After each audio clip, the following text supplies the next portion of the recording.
अब मुसलमानों की सबसे बड़ी संस्था देखी जाए ऑल इंडिया उलेमा बोर्ड, वो इस वक्त राजनीति को लेकर बहुत ही चिंतित है। इसी वजह से उन्होंने क्या किया है, महाविकास अघाड़ी को समर्थन देने का ऐलान कर दिया है। ऑल इंडिया उलेमा बोर्ड ने नाना पटोले को चिट्ठी लिखकर समर्थन का वादा किया है।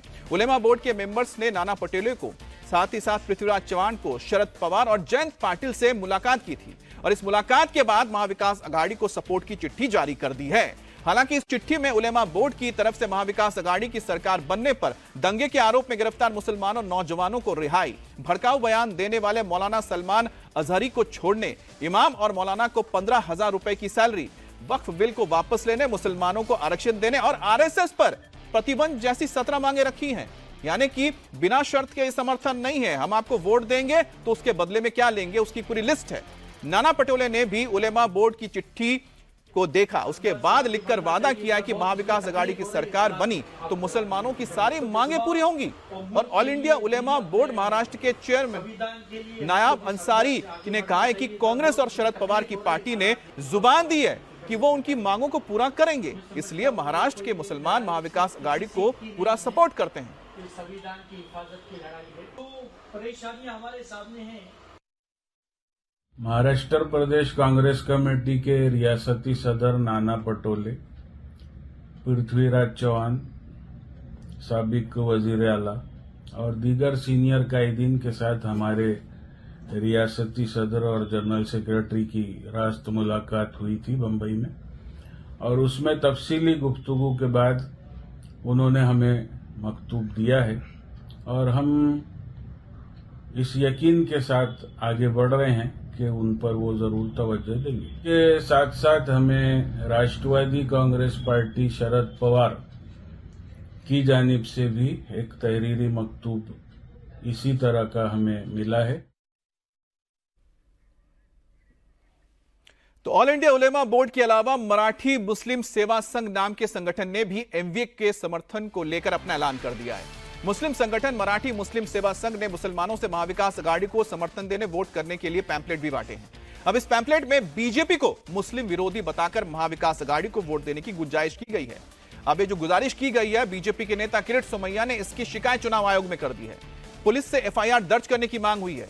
अब बीजेपी का आरोप है कि मराठी मुस्लिम सेवा संघ जैसे करीब 400 एनजीओ महाराष्ट्र में एक्टिव हैं, जो धार्मिक भावनाएं भड़काकर चुनावों को प्रभावित करने की कोशिश कर रहे हैं। ऐसे में इस एनजीओ को विदेशों से आए फंड की जांच कराने की मांग की गई है। तो कोर्ट फेडरेशन बनाया गया, ये जो मराठी मुस्लिम सेवा संघ मराठी नाम दिया गया और लिखा है federation of Maharashtra Muslim league. 100 crore का फंड बाहर से आया है। अलग अलग मुस्लिम बस्तियों में सभाएं लेना, महिलाओं के सम्मेलन लेना, बुरखा, और वहां पर भाषण क्या किए जाते हैं। ये देखो, ये पैम्पलेट है, मैं भाषण बताता हूँ उनका। जो अध्यक्ष फकीर मोहम्मद का भाषण, मुस्लिम महिलाओं के बलात्कार होते हैं, मुस्लिम लड़कियों के हिजाब खींचे जाते हैं, मुस्लिम नौजवानों का लिंचिंग किया जाता है, मस्जिद तोड़ी जाती है, और इसके लिए नरेंद्र मोदी भाजपा को हराओ, महाविकास आघाड़ी को जिताओ। तो एक और लैंड जिहाद, एक जगह लव जिहाद और अब वोट जिहाद। ये तो इन्होंने तय किया है।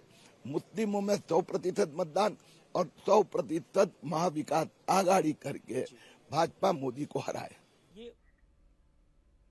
अब देखा जाए तो एक तरह से तो फतवा जारी होना, उसके बाद इस तरह से अपील करना, तो वोट जिहाद का मसला हो गया है। और यही वजह कि बीजेपी इस चुनाव आयोग में इसकी शिकायत कर रही कि तो दरअसल वोट जिहाद है। वहीं समाजवादी पार्टी के नेता अबू आजमी ने वोट जिहाद को सही ठहरा दिया है। अब आजमी का कहना है कि पिछले 10 साल में मुसलमानों पर जुल्म बढ़े हैं, इसलिए अब मुसलमान बीजेपी के खिलाफ लामबंद हैं, तो इसमें गलत क्या है। 2014 के पहले किसी लड़की का बुर्का उतारने की बात हो रही थी क्या देश में? मैं पूछूं, गाय बैल के नाम पर मुसलमानों को मारना पहले तक कभी हो रहा था क्या? मैं कहता हूं कि मॉब लिंचिंग का पहले केस हो रहा था क्या?